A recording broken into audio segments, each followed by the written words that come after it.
कर्मकाण्डका रूपमा मनाइयो शहीद दिवस।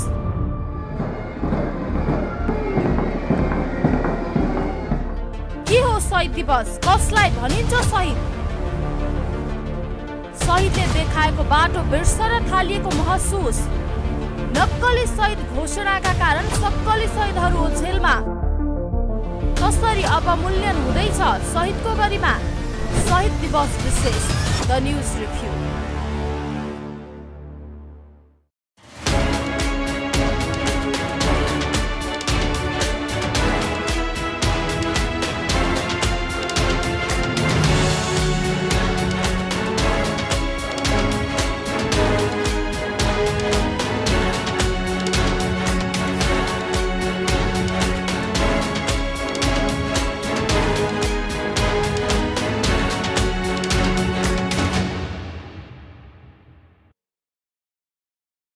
नमस्कार, खास न्यूजको बहुकोणीय चिरफार गर्ने कार्यक्रम द न्यूज रिभ्यूका आजको अङ्कमा स्वागत छ। म रिचा दाहाल। दर्शकवृन्द, आज हामी संघीय लोकतान्त्रिक शासन व्यवस्थामा छौं। यो शासन व्यवस्था स्थापनाको अवस्थासम्म मुलुकलाई ल्याइ पुर्याउन धेरैको योगदान छ। कसैले राजनीतिक दल स्थापना गरेर योगदान पुर्याएका छन्, कसैले समाजमा चेतना फैलाएर योगदान पुर्याएका छन्, कसैले हतियार उठाएर योगदान पुर्याएका छन्। जनतालाई अधिकार सम्पन्न बनाउने सङ्घर्षमा धेरैले आफ्नो प्राणको बलिदान गरेका छन्। जनअधिकार प्राप्ति तथा देशको रक्षाका लागि सङ्घर्ष गर्दा गर्दै आफ्नो प्राण आहुति दिनेहरूलाई शहीद भनिन्छ। शहीद भनेको राज्यद्वारा दिइने अत्यन्त ठूलो सम्मान हो। शहीदहरूको सम्झनामा हरेक वर्ष माघ 16 गते विशेष कार्यक्रम गरिन्छ।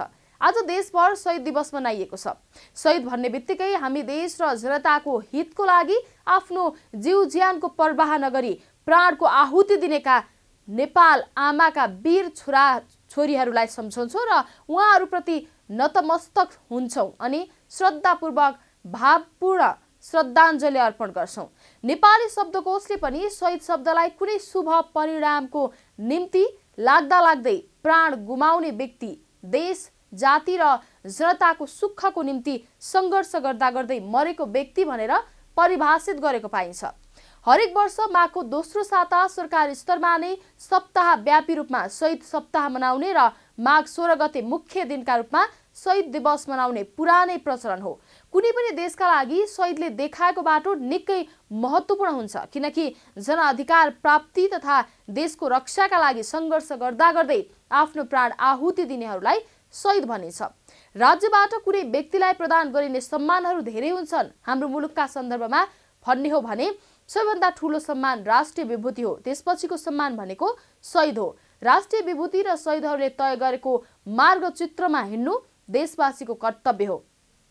तर सच्चा शहीदहरूको सूचीमा नक्कली शहीदहरूको नाम समेत समावेश गरिएका टिप्पणीहरू पनि भइरहेका छन्। व्यक्तिगत स्वार्थका लागि अर्कालाई सताउँदै गर्दा मारिएकाहरूलाई समेत शहीदको सूचीमा राख्ने विकृतिका कारण पनि शहीद दिवस ओझेलमा पर्दै गएको हो। अर्काको सम्पत्ति लुट्न जाँदा गाउँलेद्वारा प्रतिकारका क्रममा मारिएका, अर्कालाई हत्या गर्ने क्रममा सुरक्षाकर्मीले प्रतिकार गर्दा मारिएका, सवारी दुर्घटनामा परेका, आत्महत्या गरेकादेखि करेन्ट लागेर ज्यान गुमाएका सम्मको नाम शहीदहरूको सूचीमा राखिएको गुनासो आउनु भनेको सामान्य कुरा होइन, विडम्बना नै मान्नुपर्छ। पछिल्ला केही वर्ष यता शहीद शब्दकै अवमूल्यन र अपमान हुने गरी व्यक्तिगत झैझगडा तथा लेनदेन र दुर्घटनामा परि ज्यान गुमाएकाहरूको समेत निश्चित मूल्य निर्धारण गरेर शहीदको दर्जामा राखिएको पाइन्छ। अझ आफू किन मारिनु परेको हो भन्ने कुराको जानकारी समेत नभएकाहरूलाई पनि धमाधम शहीद घोषणा गरिँदैछ। यसरी केही निश्चित रकम क्षतिपूर्ति लिनका लागि शहीद घोषणा गराउनु भनेको लज्जास्पद विषय मात्र नभएर देश र जनताका लागि निस्वार्थ ढङ्गले बलिदानी दिएका सच्चा देशभक्त शहीदप्रतिको अपमान समेत हो। दर्शकवृन्द, आजको द न्यूज रिभ्यूमा प्रस्तुत छ शहीद दिवसका सन्दर्भमा हाम्रा सहकर्मी बिन्दुकान्त घिमिरेले तयार गरेको टिप्पणी। कर्मकाण्डका रूपमा मनाइयो शहीद दिवस।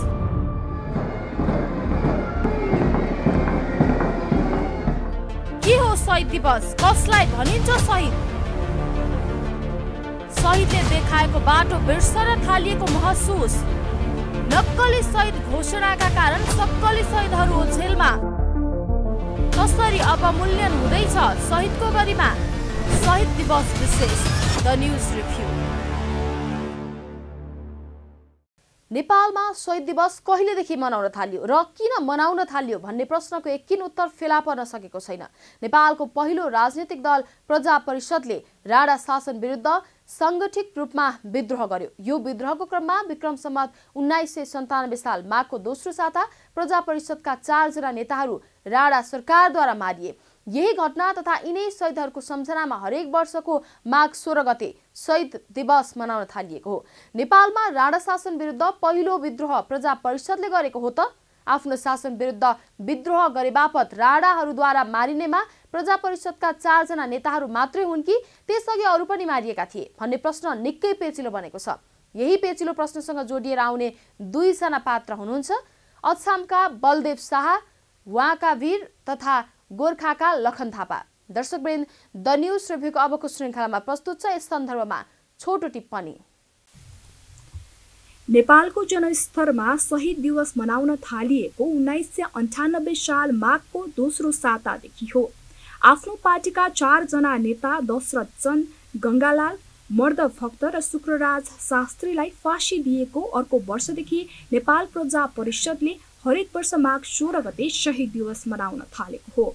प्रजा परिषदले थालनी गरेको शहीद दिवस मनाउने परम्परालाई 2003 सालदेखि नेपाली कांग्रेसले पनि निरन्तरता दियो। तर सरकारी स्तरमा शहीद दिवस मनाउने परम्पराको सुरुवात भने प्रजा परिषदका अध्यक्ष टङ्कप्रसाद आचार्य देशको प्रधानमन्त्री बनेपछि 2012 सालदेखि आरम्भ गरिएको हो। तर नेपाल प्रजा परिषदले आन्दोलन गर्नुभन्दा अघि मुलुकमा जनअधिकार बहालीका लागि आन्दोलन भएका थिए कि थिएनन्? यस्ता आन्दोलनका क्रममा वीर सपुतहरू मारिएका थिए कि थिएनन् भन्ने खोजी भने खासै भएको देखिँदैन। इतिहासकारहरूले राणा शासन विरुद्ध विद्रोह गर्ने क्रममा जङ्गबहादुर राणाका पालामा विक्रम सम्वत 1906 सालमा अछामको बलदेव शाह बागवीर मारिएको उल्लेख गरेका छन्। त्यसैगरी 1933 सालमा गोर्खाका लखन थापा मारिएको पनि इतिहासकारहरूले उल्लेख गरेका छन्। त्यसैले बलदेव शाह बागवीर तथा लखन थापालाई पनि शहीदको सूचीमा राख्नुपर्ने माग लामो समयदेखि उठ्दै आएको थियो। तर सामूहिक तथा साङ्गठनिक रूपमा माग नउठेका कारणले लामो समय सरकारले वास्ता गरेको थिएन। नेपाल आदिवासी जनजाति समुदाय तथा नेपाल मगर सङ्घको सामूहिक प्रयत्न तथा दबावपछि 2072 सालमा लखन थापा मगरलाई नेपालको पहिलो शहीद घोषणा गरिएको छ। तर बलदेव शाह बागवीरका सन्दर्भमा भने सामूहिक दबाव पुगेको छैन।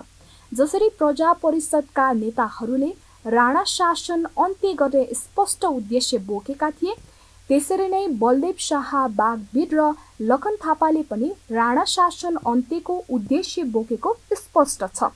तर जसरी प्रजा परिषदका 4 नेताहरूले प्रजातन्त्र स्थापना गर्ने स्पष्ट उद्देश्य बोकेका थिए, त्यसरी नै प्रजातन्त्र स्थापना गर्ने स्पष्ट उद्देश्य बलदेव शाह बागवीर र लखन थापा मगरले बोकेका थिए वा थिएनन् भन्ने प्रश्नको व्याख्या भने अझै भइसकेको छैन। यसबारे इतिहासविदहरूले अहिलेसम्म यथेष्ट खोज अनुसन्धान नगर्नु दुर्भाग्य हो। कर्मकाण्डका रूपमा मनाइयो शहीद दिवस।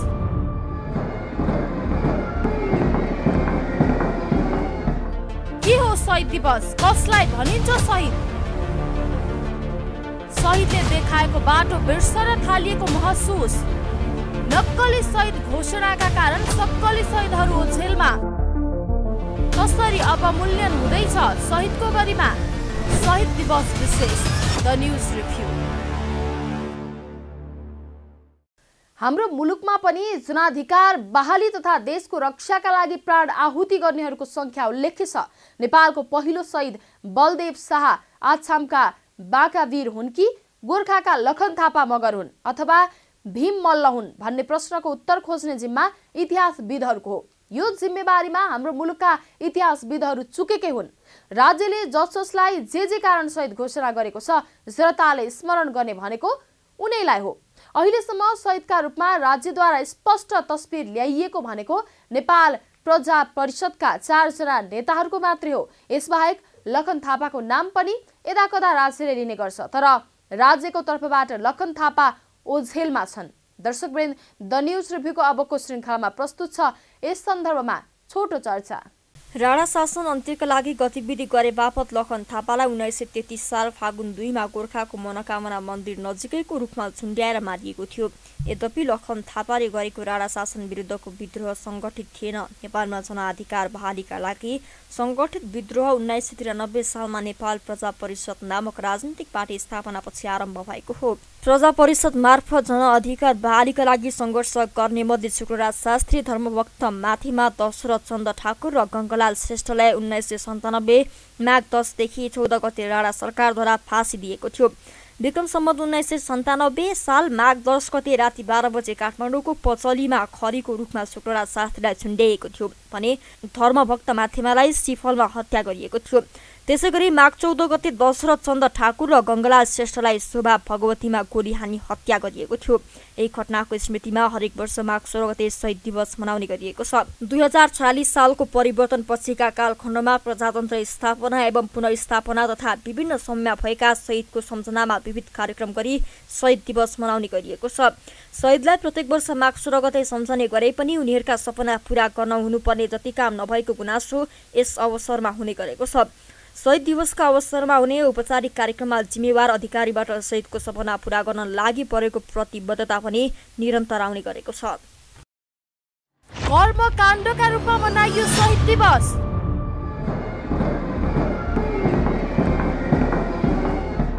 के हो शहीद दिवस? कसलाई भनिन्छ शहीद? शहीदले देखाएको बाटो बिर्सन थालिएको महसुस। नक्कली शहीद घोषणाका कारण सक्कली शहीदहरू ओछेलमा। कसरी अवमूल्यन हुँदैछ शहीदको गरिमा? शहीद दिवस विशेष द न्यूज रिभ्यू। 2007 सालको जनक्रान्ति नै जनाधिकार प्राप्तिका लागि अन्तिम आन्दोलन भइदिएको भए को सक्कली शहीद हुन् वा को नक्कली शहीद हुन् भन्ने कुरा स्पष्ट हुन्थ्यो। तर जनाधिकार बहाली हुने र खोसिने सिलसिला नेपालमा धेरै पटक जारी रह्यो, जसका कारण को सक्कली शहीद हुन् को नक्कली हुन् भन्ने विवाद उत्पन्न हुन पुगेको छ। जननिर्वाचन संविधान सभाद्वारा शासन व्यवस्थाको तय गर्ने निकोल 2007 सालको जनक्रान्तिले नै गरेको थियो। शहीदले देखाएको मूल बाटो नै यही थियो, तर संविधान सभाको निर्वाचनै हुन सकेन। 2007 सालमा स्थापित प्रजातन्त्र खोसेर 2017 सालमा तत्कालीन राजाद्वारा फेरि निरङ्कुश शासनको सुरुवात भयो। पञ्चायती व्यवस्थाका नाममा सुरु भएको निरङ्कुश शासन 30 वर्षसम्म चल्यो। यो अवधिमा जनाधिकार प्राप्तिका लागि धेरै सङ्घर्ष भए। यस क्रममा धेरैले ज्यान गुमाए। 2046 सालको जनआन्दोलनद्वारा प्राप्त उपलब्धि 2059 असोज 18 गते राजाद्वारा फेरि खोसियो। जनताहरू फेरि आन्दोलित भए। यस क्रममा धेरैले प्राणको आहुति दिए। 2007 सालको जनक्रान्तिले तय गरेको उद्देश्यलाई 2062-63 को जनआन्दोलनले मात्रै पूर्णता दिएको छ। 2007 साल यताको 55 वर्षको अवधिमा जनाधिकार बहालीका लागि धेरै पटक आन्दोलन भए। यस क्रममा शहीदहरूको संख्या पनि निकै ठूलो हुन पुग्यो। दर्शकवृन्द, द न्यूज रिभ्यूको अबको श्रृङ्खलामा प्रस्तुत छ यस सन्दर्भमा छोटो चर्चा। 1997 सालको विद्रोहका शहीदहरूको सपनाप्रति बेइमानी नभएको भए अरू हजारौंले शहादत प्राप्त गर्ने स्थिति आउने थिएन। तर 2007 सालमा स्थापित प्रजातन्त्र खोसेर 2017 सालमा तत्कालीन राजाद्वारा फेरि निरङ्कुश शासनको सुरुवात भयो। पञ्चायती व्यवस्थाका नाममा सुरु भएको निरङ्कुश शासन 30 वर्षसम्म चल्यो। यो अवधिमा जनअधिकार प्राप्तिका लागि धेरै सङ्घर्ष भए। यस क्रममा धेरैले ज्यान गुमाए। 2046 सालको जनआन्दोलनद्वारा प्राप्त उपलब्धि 2059 असोज 18 गते राजाद्वारा पूर्ण खोसियो। जनताहरू फेरि आन्दोलित भए। यस क्रममा धेरैले प्राणको आहुति दिए। यस हिसाबले नेपालमा शहीदहरूको संख्या निकै ठूलो छ।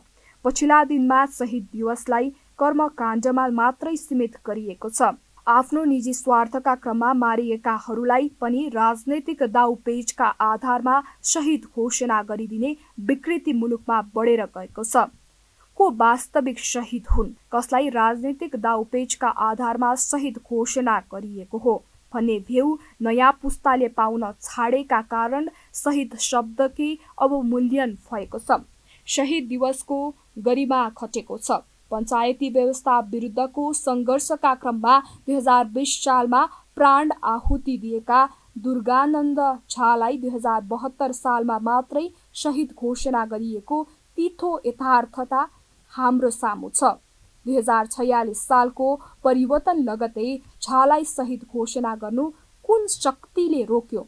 उनलाई शहीद घोषणा गर्न गणतन्त्र नै पर्खनु किन पर्यो भन्ने प्रश्नको उत्तरले धेरै कुराको छिनोफानो गर्छ। त्यसैले विगतका गल्तीहरू ढाकछोप गर्नुभन्दा सच्याउँदै जानु उपयुक्त हुन्छ। को वास्तविक शहीद हुन्, को नक्कली शहीद हुन् भन्ने वर्गीकरण गर्नु जरुरी छ। वास्तविक शहीदहरू धेरैको अभिलेख गायब छ, धेरैको जीवनी लेखिएको छैन। लोकतन्त्रका नाममा राज्य सत्तामा सधैँ हुने खाने वर्गको हालीमुहाली चल्दै आएको छ। जनअधिकार कागजमा मात्रै सीमित छ। वास्तवमा पञ्चायत कालमा शहीद दिवस मनाइनुको र यति बेला शहीद दिवस मनाइनुमा तत्विक अन्तर देखिन्न। संख्या ठूलो भएकै कारण पनि शहीदको गरिमा घटेको हो। शहीद उपाधि दिनु र शहीद दिवस मनाइनुको मुख्य प्रयोजन भनेको जनअधिकार तथा मुलुकको प्रतिष्ठाका निमित्त सङ्घर्ष गर्न नयाँ पुस्तालाई प्रेरणा मिलोस् भन्नेका लागि हो। तर पछिल्ला दिनमा शहीदको अवमूल्यान गरिएको छ। शहीद दिवसलाई कर्मकाण्डमा मात्रै सीमित गरिएको छ। आफ्नो निजी स्वार्थका क्रममा मारिएकाहरूलाई पनि राजनीतिक दाउपेचका आधारमा शहीद घोषणा गरिदिने विकृति मुलुकमा बढेर गएको छ। को वास्तविक शहीद हुन्, कसलाई राजनीतिक दाउपेचका आधारमा शहीद घोषणा गरिएको हो भन्ने भ्यू नयाँ पुस्ताले पाउन छाडेका कारण शहीद शब्दकै अवमूल्यन भएको छ। नारा र भाषणले मात्रै शहीद दिवस मनाइनुको सार्थकता हुँदैन। पहिलो कुरा त शहीदहरूले चाहे अनुसार मुलुक अघि बढाउनु पर्छ। दोस्रो कुराको वास्तविक शहीद हुन्, को नक्कली शहीद हुन् भन्ने वर्गीकरण गर्न जरुरी छ। भीम मल्ल, बाका वीर र लखन थापादेखि पछिल्ला स्वतन्त्रताका आन्दोलनमा शहादत प्राप्त गर्नुहुने शहीदको सम्झनामा गोकर्णका शहीद स्मारक बनाउने भनिएको पनि एकादेशको कथा भएको छ। मन्त्री परिषदको विक्रम सम्वत 2064 जेठ 11 गतेको निर्णय अनुसार उपत्यकाको उत्तर पूर्वी भेग स्थित गोकर्णेश्वरमा निर्माण भइरहेको राष्ट्रिय शहीद स्मारक 15 वर्ष नागिसक्दा पनि अझै अधुरो छ। यता गोकर्णेश्वरमा निर्माण भइरहेको शहीद स्मारक हालत पनि काठमाडौँको टुडीखेल स्थित शहीद गेटको जस्तै हुने त होइन भन्ने आशंका जीवित छन्। अर्कै उद्देश्यका लागि मरेका नक्कली शहीदको नाम शहीद स्मारकमा पर्न सक्ने सम्भावना जीवितै छ। कर्मकाण्डका रूपमा मनाइयो शहीद दिवस।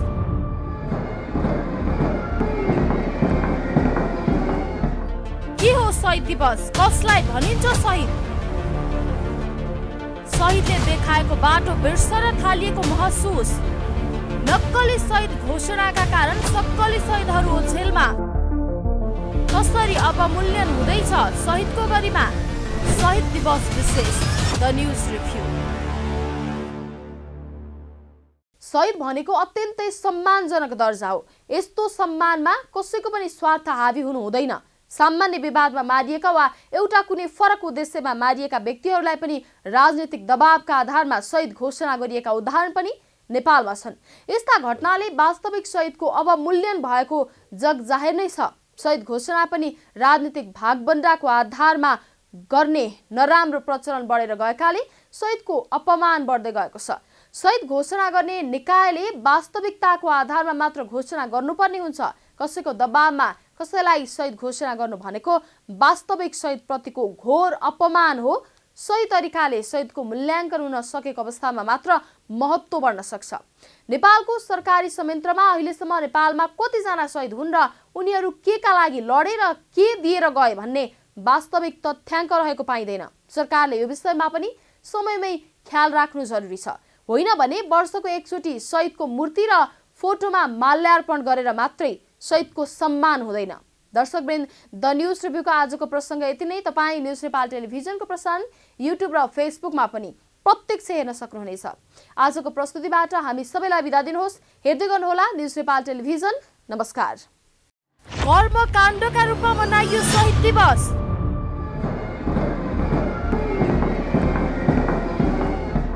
के हो शहीद दिवस? कसलाई भनिन्छ शहीद?